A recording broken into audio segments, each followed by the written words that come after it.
Hello प्यारे साथियों। तो कैसे हैं आप सभी। आशा करता हूँ सब बढ़िया स्वस्थ और कुशल मंगल होंगे। तो जैसा कि आज आप सभी लोगों का केस चलना था, दिल्ली सल्तनत काल के आर्थिक सामाजिक एवं सांस्कृतिक जो है स्थिति उस टाइम क्या थी, वो आज हमें मतलब कि इनके प्रश्नों का आज जो है हमें उल्लेख करना था।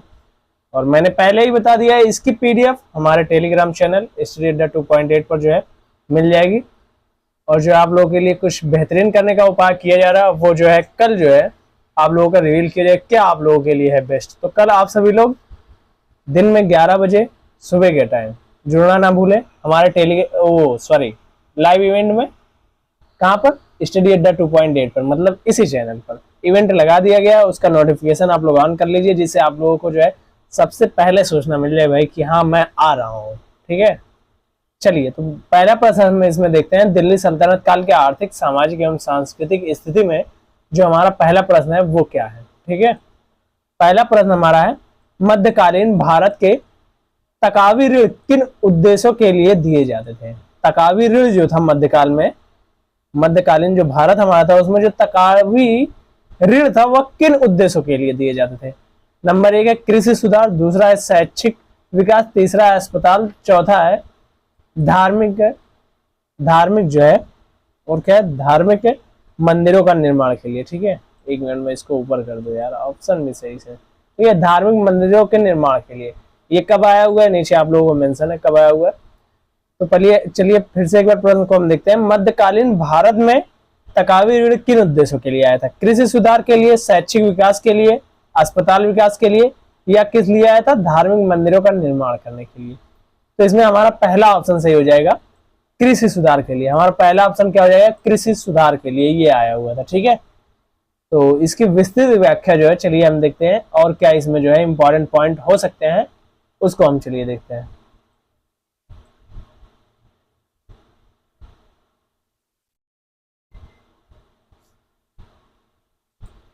मध्यकालीन भारत में तकावी ऋण, मध्यकालीन भारत में तकावी ऋण कृषि सुधार के लिए दिए जाते थे। मध्यकालीन जो भारत था उसमें तकावी ऋण जो था वह कब जाता था? कृषि सुधार के लिए दिया जाता है। इसकी शुरुआत मोहम्मद बिन तुगलक के शासनकाल में हुई थी। इसकी शुरुआत कब हुई थी? मोहम्मद बिन तुगलक के शासनकाल में। ठीक है बाबू, कब हुई थी? मोहम्मद बिन तुगलक के शासनकाल में की गई थी। ठीक है, मोहम्मद बिन तुगलक ने कृषि विकास के लिए अमीर ए कोही नामक एक नवीन विभाग की स्थापना की थी। पूछा जा सकता है अमीर ए कोही जो विभाग था वह किससे संबंधित था? तो वह किस चीज से संबंधित था? कृषि से संबंधित था। और इसकी शुरुआत किसने की थी? मोहम्मद बिन तुगलक ने की थी। किसने की थी? मोहम्मद बिन तुगलक ने की थी। ठीक है, मोहम्मद बिन तुगलक ने अपने कार्यकाल में 4 योजनाएं क्रियान्वित की थी जो निम्नवत है। कौन कौन सी थी? चलिए उसको देख लेते हैं, कौन कौन सी योजनाएं थी।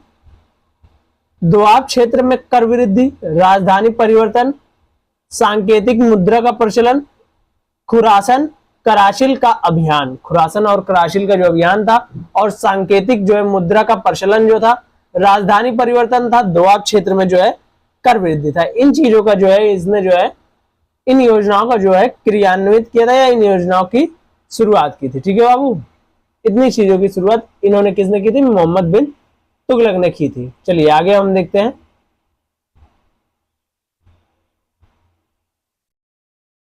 निम्नलिखित में से कौन सा काल भारतीय इतिहास में सल्तनत काल के नाम से जाना जाता है।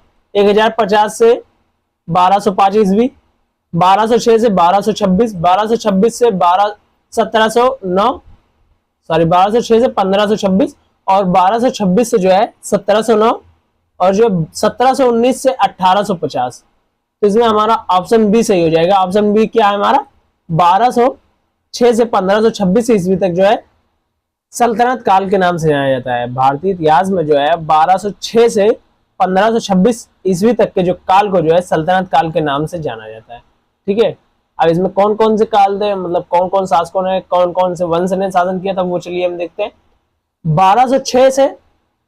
1206 ईस्वी से 1526 ईस्वी के मध्य को भारतीय इतिहास को सल्तनत काल के नाम से जाना जाता है। जो भारतीय इतिहास था 1206 से 1526 ईस्वी तक जो है उसको किस नाम से जाना जाता है? सल्तनत काल से नाम से जाना जाता है। 1192 में तराइन के द्वितीय युद्ध में मोहम्मद गौरी की सजगता व श्रेष्ठ प्रणाली के कारण मुसलमानों की जीत हुई। के कारण ही क्या हुआ? मुसलमानों की जीत हुई तथा गौरी का दास कुतुबुद्दीन ऐबक 1206 ईस्वी में दिल्ली का पहला तुर्क शासक बना। पूछा जा सकता है कि कुतुबुद्दीन ऐबक दिल्ली का शासक कब बना? प्रश्न क्या पूछा जा सकता है? कुतुबुद्दीन ऐबक, जो कुतुबुद्दीन ऐबक था, वह दिल्ली का पहला तुर्क शासक कब बना? या फिर पूछा जा सकता है पहला तुर्क शासक कौन था? तो कुतुबुद्दीन ऐबक जो है वह पहला तुर्क शासक था। और ये बना कब था दिल्ली पर, मतलब शासक, दिल्ली का शासक ये कब बना? तो 1206 ईस्वी में। ठीक है, दिल्ली सल्तनत पर 5 वंश के शासकों ने भारत पर शासन किया। दिल्ली वंश पर, सल्तनत पर जो है भारत के 5 वंशों ने जो है शासन किया था। उसमें पहला वंश था गुलाम वंश या मामूलक वंश, गुलाम वंश या मामूलक वंश। ये कब से कब तक? 1206 से 1290, 1206 से जो है 1290 वर्षों तक जो है, 1206 से 1290 तक जो है गुलाम वंश या मामूलक वंश ने जो है शासन किया था। फिर खिलजी वंश आया 1290 से 1320 ईस्वी तक। 1290 से 1320 ईस्वी तक कौन सा वंश चला? खिलजी वंश चला। पूछा जा सकता है खिलजी डायनेस्टी या फिर खिलजी वंश का जो है शासनकाल कब से कब से तक है? तो 1290 से 1320 तक। 1290 से कब तक? 1290 से 1320 ईस्वी तक खिलजी वंश, 1290 से 1320। तुगलक वंश 1320 से 1414। तुगलक वंश कब से कब तक चला? 1320 से 1414। तुगलक वंश 1320 से 1414 तक, 1320 से 1414 तक। सैयद वंश 1414 से 1451 तक। सैयद वंश कब से कब तक चला? 1414 से 1451 तक। ठीक है, सैयद वंश कब से कब?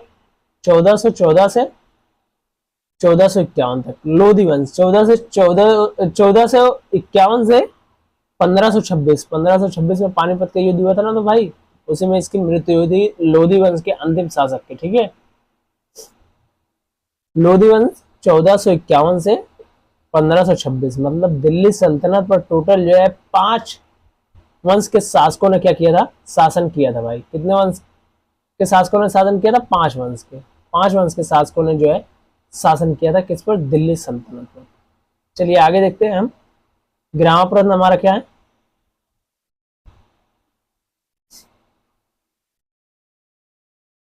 सूफी संतों में अजमेर को किसने घर बनाया? सूफी संत जो थे उसमें से किसने जो है अजमेर को घर बनाया था? नंबर 1 है शेख मोइनुद्दीन चिश्ती, शेख सलीम चिश्ती, शेख निजामुद्दीन औलिया, शेख मुबारक शाह। तो इसमें ऑप्शन ए हो जाएगा हमारा, शेख मोइनुद्दीन चिश्ती। सूफी संतों में अजमेर को किसने घर बनाया था? शेख मुजामुद्दीन चिश्ती ने। किसने बनाया था?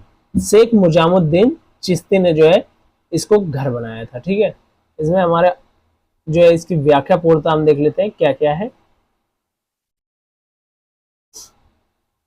ख्वाजा शेख मोइनुद्दीन चिश्ती 1192 में मोहम्मद गौरी के साथ भारत आया था। पूछा जा सकता है ख्वाजा मोइनुद्दीन चिश्ती किसके साथ आया था और कब आया था? तो 1192 ईस्वी में मोहम्मद गौरी के साथ आया था। ठीक है, किसके साथ आया था? मोहम्मद गौरी के साथ आया था। कौन? ख्वाजा शेख मोइनुद्दीन चिश्ती। कब आया था? 1192 ईस्वी में आया था। ठीक है, भारत में इन्होंने चिश्ती संप्रदाय की स्थापना की। भारत में इसने क्या किया था? चिश्ती संप्रदाय की स्थापना की थी। इन्होंने अपना निवास स्थान खानकाह अजमेर को बनाया। खानकाह जो है अजमेर जो है, इन्होंने ये अपना निवास स्थान किसको बनाया था? खानकाह अजमेर को। ठीक है, 1236 ईस्वी में यहीं पर इनकी मृत्यु हुई। 1236 में पूछा जा सकता है मोइनुद्दीन चिश्ती, ख्वाजा मोइनुद्दीन चिश्ती या फिर शेख मोइनुद्दीन चिश्ती की जो है मृत्यु कब हुई थी? तो 1236 ईस्वी में। कब हुई थी? 1236 ईस्वी में इनकी मृत्यु हुई थी। इनके 2 प्रमुख शिष्य शेख हमीउद्दीन नागौरी और कौन थे, कुतुबुद्दीन बख्तियार काकी थे। पूछा जा सकता है ख्वाजा मोइनुद्दीन चिश्ती के जो है दो प्रमुख शिष्य कौन कौन थे, तो शेख हमीउद्दीन नागौरी और कौन था, कुतुबुद्दीन बख्तियार काकी थे। यही जो है दो इनके जो है प्रमुख शिष्य थे। ठीक है, शेख निजामुद्दीन औलिया भी चिश्ती संप्रदाय के सूफी संत थे। शेख निजामुद्दीन औलिया क्या थे, सूफी संप्रदाय के या फिर चिश्ती संप्रदाय के क्या थे, सूफी संत थे। इनके काल में चिश्ती संप्रदाय का भारत में सर्वाधिक प्रचार प्रसार हुआ। शेख निजामुद्दीन औलिया जो थे, इन्हीं के समय में ही चिश्ती जो संप्रदाय था उसका भारत में बहुत जोर शोर पर क्या हुआ था, प्रचार हुआ था। किसके समय में, शेख निजामुद्दीन औलिया चिश्ती। ठीक है, शेख निजामुद्दीन औलिया के समय में। ठीक है, इन्होंने अपना निवास स्थान गयासपुर दिल्ली बनाया। इन्होंने अपना निवास स्थान कहां पर बनाया था, गयासपुर दिल्ली बनाया। इन्होंने दिल्ली सल्तनत के 7 सुल्तानों का शासनकाल देखा है। इन्होंने दिल्ली के जो है दिल्ली सल्तनत के 7 सुल्तानों का क्या देखा था, शासनकाल देखा था। किसने, शेख निजामुद्दीन जो है औलिया ने। ठीक है, पूछा जा सकता है, ये प्रश्न इंपॉर्टेंट बन जाता है यहाँ पर कि गयासपुर को जो है अपना निवास स्थान किसने बनाया था, तो शेख निजामुद्दीन औलिया ने। ठीक है, किसने बनाया था, शेख निजामुद्दीन औलिया ने। ठीक है बाबू, चलिए आगे हम देखते हैं अगला प्रश्न।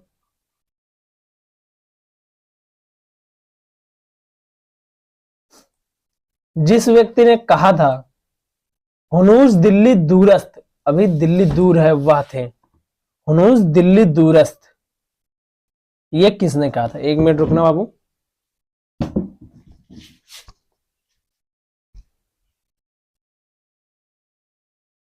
हुनूस दिल्ली दूरस्थ, बताओ तो बाबू, हुनूस दिल्ली दूरस्थ जो है वह किसने कहा था, हुनूस दिल्ली दूरस्थ। ऑप्शन ए है अमीर खुसरो, ऑप्शन बी है निजामुद्दीन औलिया, ऑप्शन सी है फिरोज तुगलक, ऑप्शन डी है जो है शेख सलीम चिश्ती। ऑप्शन डी है Sheikh Salim Chishti, option A Amir Khusro, option B Nizamuddin Auliya, option C Firoz Tughlaq, option D जो है शेख सलीम चिश्ती। तो इसमें कौन सा हमारा सही हो जाएगा बाबू, इसमें हमारा बी सही हो जाएगा। कौन सा हो जाएगा, बी सही हो जाएगा। निजामुद्दीन औलिया ने ही कहा था हुनूज दिल्ली दूरस्थ, अभी दिल्ली दूर है, यह किसने कहा था, निजामुद्दीन औलिया ने कहा था। ठीक है, चलिए आगे देखते हैं इसकी व्याख्या।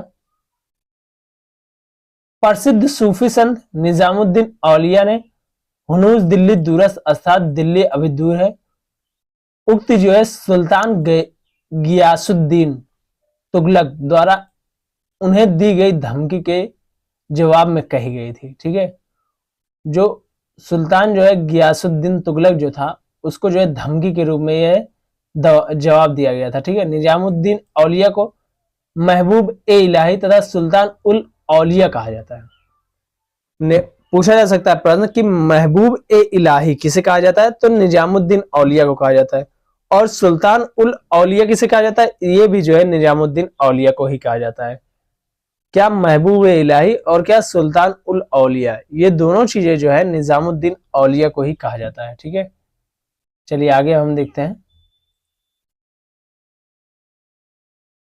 कूट 1 को कूट 2 से मिलाना है। ठीक है बाबू, कूट 1 को जो है कूट 2 से मिलाना है भाई, और छोटा करना पड़ेगा तभी दिखेगा। 1 सेकंड रुको।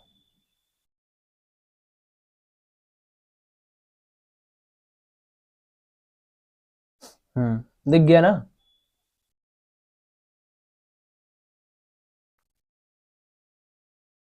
ताजुल मासिर, खजाइन उल फतू, तारीख मुबारक शाही, फतवा जहांदारी, फिर लिस्ट 2 क्या है, जियाउद्दीन बरनी, हसन निजामी, अमीर खुसरो, याहिया बिन अहमद सरहिंद, ताजुल मारिस, क्या है, ताजुल मासिर, सॉरी ताजुल मासिर है। फिर दूसरा क्या है, खजाइन उल फतू है। तीसरा क्या है, तारीख है मुबारक शाही। और चौथा क्या है, फतवाए जहांदारी। तो इसमें कौन सा किसमें मिलेगा, चलिए ये आप लोगों को मैं मिलाकर दिखाता हूँ। ताजुल मासिर जो है, ये जो है हसन निजामी। ताजुल मसा मासिर जो है हसन निजामी से मिलाया जाएगा, ठीक है। और क्या है, खजाइन उल फतू, खजाइन उल फतू जो है अमीर खुसरो से। खजाइन उल फतू जो है वह किसे, अमीर खुसरो से। उसके बाद क्या है, तारीख मुबारक शाही, ये जो है याहिया बिन अहमद सरहिंद से मिलाया जाएगा। ये जो है चौथे से मिलेगा, मतलब पहला दूसरे में, दूसरा तीसरे में, तीसरा चौथे में, और चौथा जो है पहले में चला गया, ठीक है। फतवा जहांदारी जो है वो जियाउद्दीन बरनी में चला गया, ठीक है। मतलब ताजुल मासिर ये हसन निजामी ने, खजाइन उल फतू ये जो है अमीर खुसरो ने, तारीख मुबारक शाही ये जो है याहिया बिन अहमद सरहिंद ने, ठीक है। और बाकी जो है फतवा जहांदारी ये जो है जियाउद्दीन, मतलब 2 3 4 1, 2 4 3 4 1, ये जो है कौन सा ऑप्शन हमारा, ये देख लेते हैं हम। ऑप्शन है 2 3 4 1, 2 3 4 1, 2 3 4 1, ये जो है हमारा ऑप्शन सही हो जाएगा। देखिए नीचे मिलाया भी गया हुआ है, ठीक है। ताजुल मासिर हसन निजामी, खजाइन उल फतू जो है अमीर खुसरो, तारीख मुबारक शाही जो है याहिया बिन अहमद सरहिंद, फतवा जहांदारी जो है जियाउद्दीन बरनी द्वारा, ठीक है। चलिए अब आगे हम देखते हैं। एक सेकंड,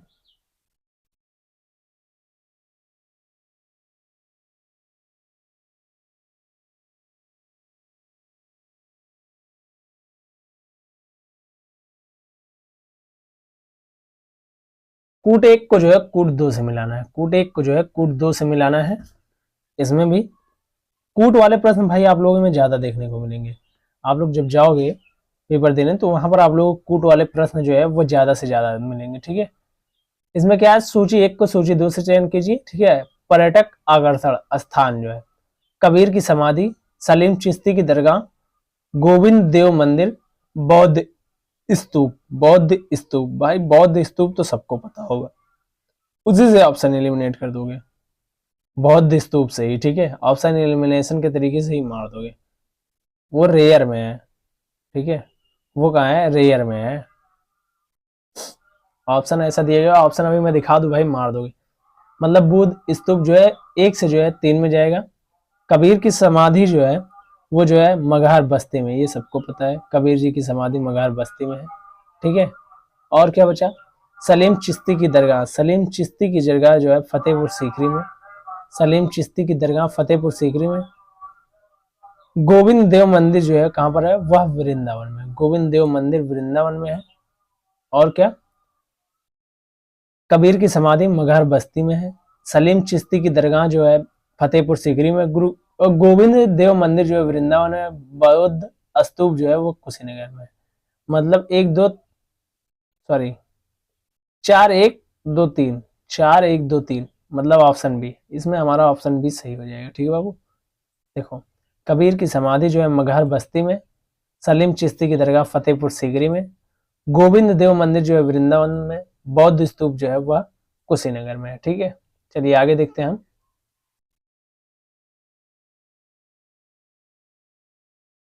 इनमें से किसने दिल्ली को विश्व के उत्कृष्टता शहरों में से एक रूप में बताया, इब्न बतूता, अल बिरूनी, फरिश्ता, अबुल फजल। किसने बताया था, इब्न तूता, इब्न बतूता, इब्न बतूता ने ही बताया था कि जो है दिल्ली जो है विश्व के उत्कृष्ट शहरों में से क्या है, एक है बाबू। और सही भी है भाई, दिल्ली अभी भी उत्कृष्ट शहरों में से एक है। दिल्ली और मुंबई ये सब जो है शहर काफी ज्यादा अच्छे हैं। ये देखो 2018 में आया था यूपीसीएस एलटी ग्रेड में, ठीक है बाबू। तो इससे रिलेटेड जो है प्रश्न पूछा जा सकता है। तो इसकी व्याख्या जो है बहुत बेहतरीन तरीके से देख लेना, इसको रट लेना व्याख्या को। इब्न बतूता द्वारा अरबी भाषा में लिखा गया उसका यात्रा वृत्तांत, जिसे रहला पूछा जा सकता है, रहला किसने लिखा था? तो इब्न बतूता ने लिखा था। यह क्या थी?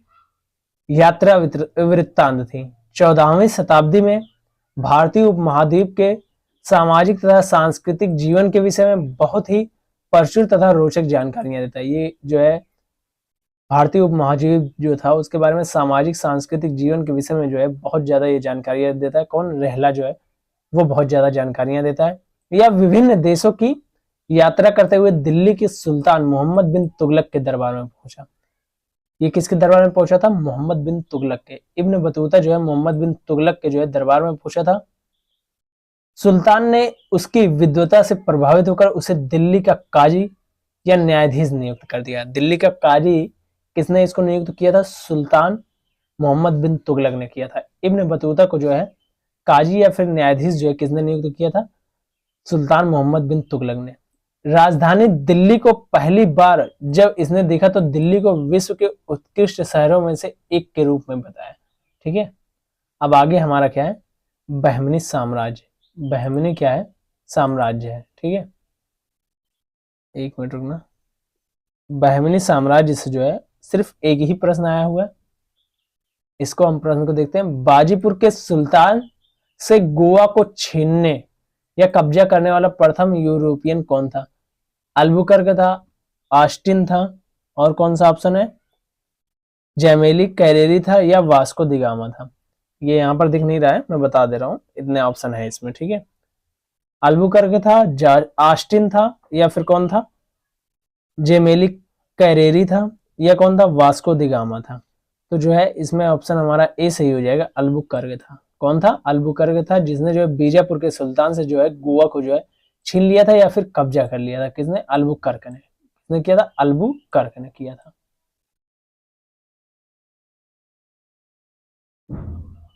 एक सेकंड, देखिए इसकी व्याख्या देखिए। 1510 ईस्वी में पुर्तगाली वायसराय अल्फांसो द अल्बुकर्क ने बीजा के यूसुफ आदिल शाह को हराकर गोवा पर विजय प्राप्त की। 1510 में जो है पुर्तगाल वायसराय अल्फांसो द अल्बुकर्क ने जो है बीजापुर के यूसुफ आदिल शाह को हराकर क्या किया था? गोवा पर विजय प्राप्त की थी। अल्बुकर्क गोवा को जीतने वाला प्रथम यूरोपीय शासक था। अल्बुकर्क क्या था? गोवा को जीतने वाला क्या था? प्रथम यूरोपीय शासक था। 1510 ईस्वी में पुर्तगाली वायसराय अल्फांसो द अल्बुकर्क ने बीजापुर के यूसुफ आदिल शाह को जो है हराकर किस पर विजय प्राप्त की थी? गोवा पर विजय प्राप्त की थी। ठीक है, अल्बुकर्क गोवा को जीतने वाला क्या था? प्रथम यूरोपीय शासक था। 1505 में फ्रांसिस्को द अल्मेडा भारत में प्रथम पुर्तगाली वायसराय बन गया है। पूछा जा सकता है प्रथम पुर्तगाली वायसराय कौन था? तो फ्रांसिस्को द अल्मेडा जो है प्रथम पुर्तगाली जो है वायसराय था। ठीक है, पुर्तगालियों ने अपनी पहली व्यापारिक कोठी जो है कोचीन में लगाई। पूछा जा सकता है पुर्तगालियों ने अपनी पहली व्यापारिक कोठी कहां पर लगाई थी? तो कोचीन में लगाई थी। कहां पर लगाई थी? कोचीन पर। बाबर और हुमायूं से जो है 1 से 2 प्रश्न आए हुए हैं। ठीक है, इसको भी हम देख लेते हैं।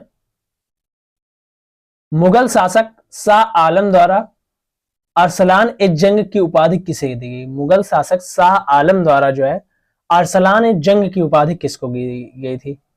क्लॉडी मार्टिन को, रॉबर्ट क्लाइव को, एंटोनी पोलियर को, शाह आलम द्वितीय को? क्लॉडी मार्टिन को दिया गया था, रॉबर्ट क्लाइव को दिया गया था, या फिर एंटोनी पोलियर को, या फिर शाह आलम द्वितीय को दिया गया था? क्या मुगल शाह आलम द्वारा, मुगल शासक जो शाह आलम था उसके द्वारा अरसलान ए जंग की उपाधि किसको दी गई थी? तो ये पूछा जा सकता है, पूछा जा रहा है।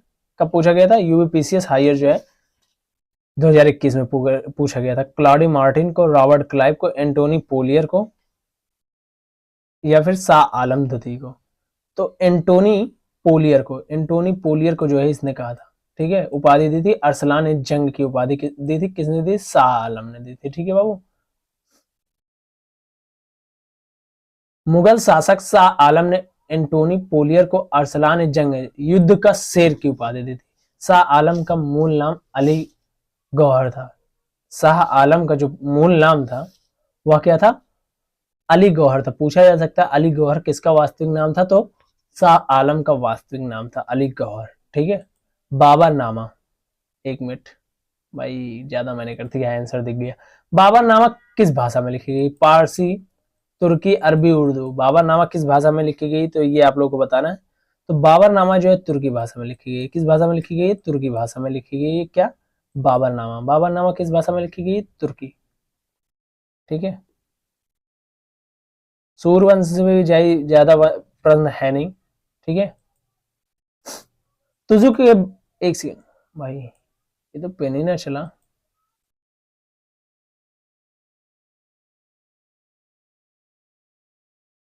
तुझु के बाबरी के नाम से प्रसिद्ध बाबरनामा मुगल बादशाह बाबर की आत्मकथा है। तुझु के बाबरी, यह मूल रूप से चगताई तुर्की में लिखी गई।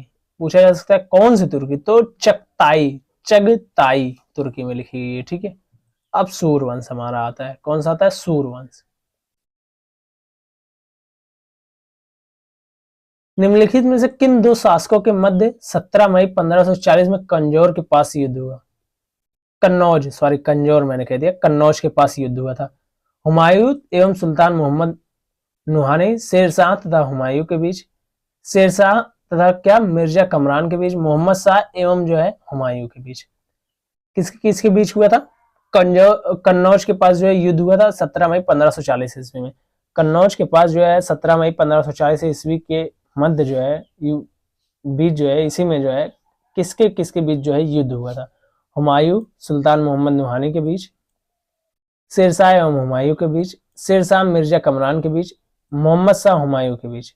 तो इसमें हमारा ऑप्शन जो है बी सही हो जाएगा। कौन सा हो जाएगा? बी, शेरशाह तथा हुमायूं के बीच। शेरशाह तथा हुमायूं के बीच जो है 17 मई 1540 को जो है कन्नौज में युद्ध हुआ था। 17 मई 1540 ईस्वी को कन्नौज में क्या हुआ था? युद्ध हुआ था। किनके किनके मध्य हुआ था? मुगल शासक हुमायूं तथा शेरशाह के बीच हुआ था। ठीक है। चलिए इसकी व्याख्या देख लेते हैं। 17 मई 1540 को कन्नौज का युद्ध मुगल शासक हुमायूं तथा शेरशाह के बीच लड़ा गया। इस युद्ध में हुमायूं पराजित हुआ। इस युद्ध के बाद शेरशाह ने आगरा व दिल्ली पर कब्जा कर लिया। पूछा जा सकता है किस युद्ध के बाद जो है शेरशाह ने जो आगरा और दिल्ली पर कब्जा कर लिया? तो कन्नौज के युद्ध के बाद। और कब हुआ था? यह 1540 में, 17 मई 1540 ईस्वी को हुआ था। कब हुआ था? 15 मई 1740 ईस्वी को यह युद्ध हुआ था। ठीक है। आज जो है हम अकबर तक प्रश्न को देखेंगे, फिर जो जहांगीर वगैरह के प्रश्नों को जो है हम कल देखेंगे। ठीक है भाई। अकबर तक के प्रश्नों को आज जो हम निपटा देंगे। चलिए आगे हम देखते हैं। नेक्स्ट प्रश्न हमारा क्या है? निम्नलिखित में से किस शासक को हजरत आला, निम्नलिखित में से किस शासक को जो है हजरत आला की उपाधि धारण की? किस शासक ने जो है हजरत आला की उपाधि धारण की थी? बाबर ने, अकबर ने, शाहजहां ने, शेरशाह ने। तो हजरत ए आला, हजरत आला की उपाधि किसने धारण की थी? तो शेरशाह ने। किसने धारण की थी? शेरशाह ने जो है हजरत आला की उपाधि धारण की थी। इसकी जो है थोड़ी पूर्ण रूप से व्याख्या हम देख लेते हैं। दिए गए विकल्पों में शेरशाह ने हजरत आला की उपाधि धारण की थी। शेरशाह सूरी का जन्म पंजाब के होशियारपुर में, शेरशाह सूरी का जन्म कहाँ हुआ था? पंजाब के होशियारपुर में बैजवाड़ा नामक स्थान पर हुआ था। कहां पर हुआ था? पंजाब के होशियारपुर के बैजवाड़ा, होशियारपुर बैजवाड़ा नामक स्थान पर हुआ था। शेरशाह सूरी का जन्म कहां पर हुआ था? पंजाब में होशियारपुर में बैजवाड़ा नामक स्थान पर हुआ था। ठीक है। इनके बचपन का नाम क्या था? फरीद था। ठीक है, फरीद खां था। ठीक है। इनके बचपन का नाम क्या था शेरशाह सूरी के? तो फरीद खां था। इन्होंने 1540 से 1545 तक, मतलब सिर्फ 5 वर्षों तक शासन किया था। 1545 में कालिंजर युद्ध के दौरान जो है बारूद का एक गोला शेरशाह से टकरा जाता है, जिसके कारण शेरशाह की मृत्यु हो जाती है। पूछा जा सकता है कि शेरशाह की मृत्यु जो है वो किस युद्ध के दौरान हुई थी? तो वो कालिंजर का जो युद्ध था उस टाइम जो है, उसी के दौरान जो है एक बारूद का गोला जो है शेरशाह से टकरा जाता है, जिसके कारण शेरशाह की जो है मृत्यु हो जाती है। ठीक है बाबू। चलिए आगे देखते हैं। 1540 से 1545 तक ये इसने शासन किया था, मतलब सिर्फ 5 वर्षों तक। अकबर के बारे में देखते हैं। ठीक है। अकबर,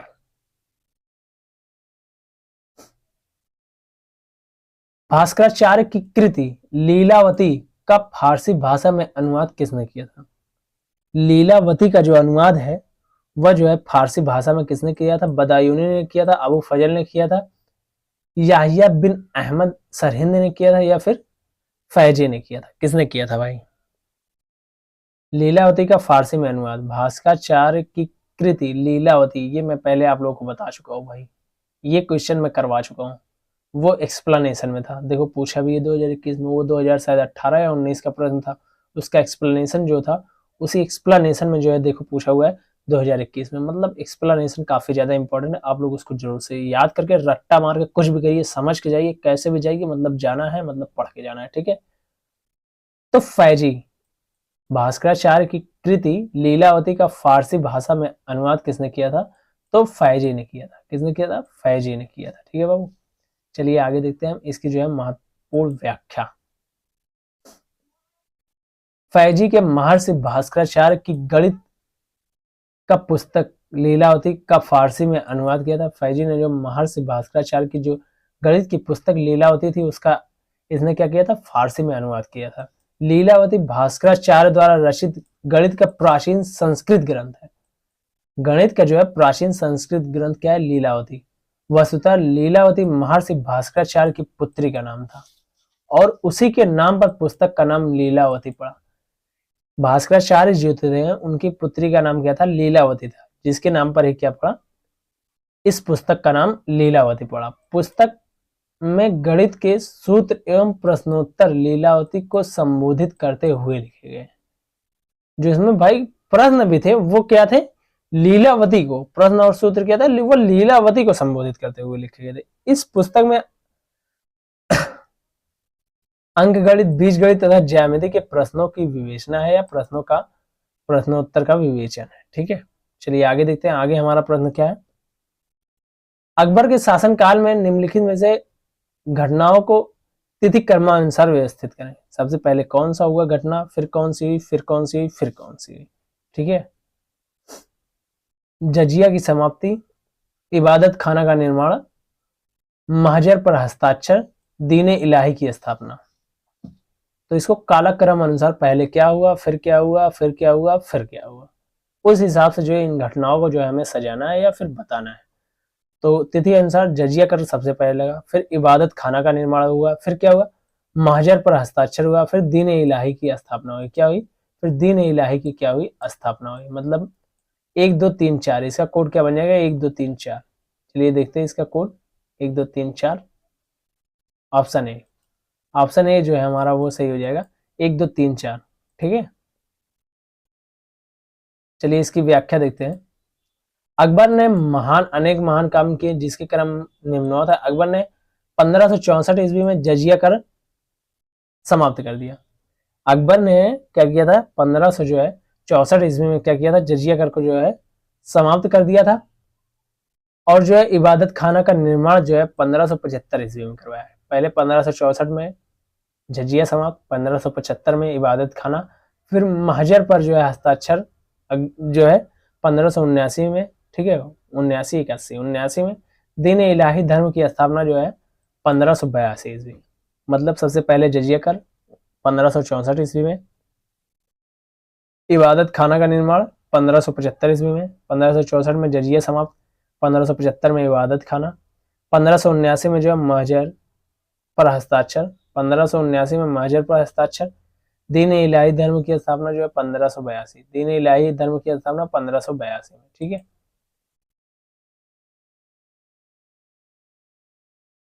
अगला प्रश्न क्या है? अकबर के शासनकाल में ध्रुपद गायकों में सम्मिलित थे तानसेन, हरिदास, सूरदास, विलास खां। कौन कौन शामिल थे?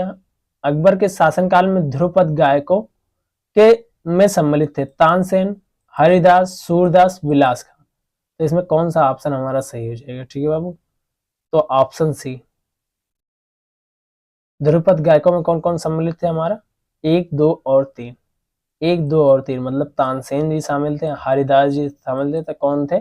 सूरदास जी। ध्रुपद गायकों में कौन कौन शामिल थे? तानसेन, हरिदास, सूरदास, ये तीनों जो है वो शामिल थे, ठीक है। अकबर के शासनकाल में नवरत्न उनके राज्य को सुशोभित करते थे। अकबर संगीत का बहुत महत्व देता था। उसके शासनकाल में ध्रुपद गायकों में तानसेन, हरिदास, सूरदास बैजू बावरा, गोपाल सम्मिलित थे। देखो तीन तो आपको पहले ही पता चल गया, तानसेन, हरिदास, सूरदास। लेकिन बैजू और क्या, बैजू और बावरा, ये जो है बैजू बावरा और जो है गोपाल, ये जो है ये 5 लोग थे। ध्रुपद गायकों में जो है 5 लोग थे, सम्मिलित थे। अकबर ने संगीतों को राजाश्रय प्रदान किया था। अकबर ने ये क्या किया था, संगीतों को जो है राजाश्रय जो है प्रदान किया था। ठीक है, अगला प्रश्न हमारा क्या है, अकबर ने किस वर्ष पहली बार जजिया कर समाप्त किया था? अबे भाई अभी यही करके आया, 1564 ईस्वी में। कब समाप्त किया था? 1564 ईस्वी में इसने जो है जजिया कर को जो है क्या कर दिया था, समाप्त कर दिया था। चलिए इसकी व्याख्या देखते हैं। अकबर ने पहली बार जजिया कर 1564 ईस्वी में समाप्त किया था। इससे पहले इसने जो है 1563 ईस्वी में दास यानी कि युद्ध बंदियों को दास बनाना को तथा 1963 में तीर्थ यात्रा पर कर को समाप्त किया था। 1563 में क्या किया था, दास पर जो है, दास या बंदियों को जो है, युद्ध बंदियों को क्या था, दास बना देते थे ये लोग। इसको जो है इसने बंद किया था, इसको जो खत्म कर दिया था। कब? 1563 ईस्वी में अकबर ने इसको खत्म कर दिया था। और 1963 में जो है तीर्थ यात्राओं पर जो कर लगे थे उसको भी इसने समाप्त कर दिया था। ठीक है, अमरकोट के राजा वीर साल के यहाँ 15 अक्टूबर 1542 को हमीदा बानो बेगम के गर्भ से अकबर का जन्म हुआ था। अमरकोट के राजा वीर साल के यहाँ 15 अक्टूबर 1542 को कब हुआ था, हमीदा बानो बेगम के गर्भ से अकबर का क्या हुआ था, जन्म हुआ था। पूछा जा सकता है किस राजा के, तो अमरकोट के राजा वीरसेल के। ठीक है, अमरकोट के राजा वीरसेल के जो है यहाँ जो है 15 अक्टूबर 1542 को हमीदा बानो बेगम का जो है गर्भ से, इनके गर्भ से जो है अकबर का जन्म हुआ था।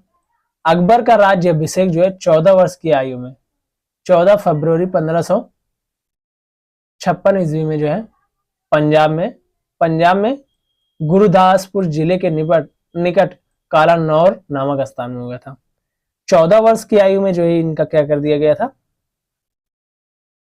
राज्य अभिषेक कर दिया गया था। और किस सन में किया गया था, तो 14 फरवरी 1556 ईस्वी में। 14 फरवरी 1556 ईस्वी में जो है पंजाब में गुरुदासपुर जिले के निकट कलानौर स्थान पर। पूछा जा सकता है कि इनका राज्याभिषेक कहाँ हुआ था, तो पंजाब में गुरुदासपुर जिले के निकट कलानौर नामक स्थान पर हुआ था। ठीक है, कब हुआ था? 14 फरवरी 1526 ईस्वी को। ठीक है बाबू, तो अब आगे की जो है जहांगीर, शाहजहां और औरंगजेब, ये जो है कल के सेशन में इनको हम करेंगे यहाँ से कंटिन्यू। ठीक है, तो आज क्लासेस को यहीं पर समाप्त किया जाता है। अगर आप लोगों को क्लासेस अच्छी लगी हो तो अपने दोस्तों के साथ शेयर जरूर से करें। और भाइयों इसी तरीके से अपना प्यार और व्यवहार बनाए रखें। आप सभी लोगों को पीडीएफ फ्री ऑफ कॉस्ट मेरे टेलीग्राम चैनल पर दी जा रही है। और आप सभी लोग मेरे कल वाले इवेंट, कल जो है 11 बजे वाले इवेंट से जुड़ना ना भूलें। कल 11 बजे रेडी रहना, आप लोगों के लिए बहुत बड़ा तोहफा जो है वह लॉन्च किया जा रहा है। तो आप सभी लोग जो है वहां पर जुड़कर जो है अपना सहयोग जरूर से दें। Thank you so much. मिलते हैं आप लोगों से नेक्स्ट क्लास में, तब तक के लिए bye bye, tata, see you.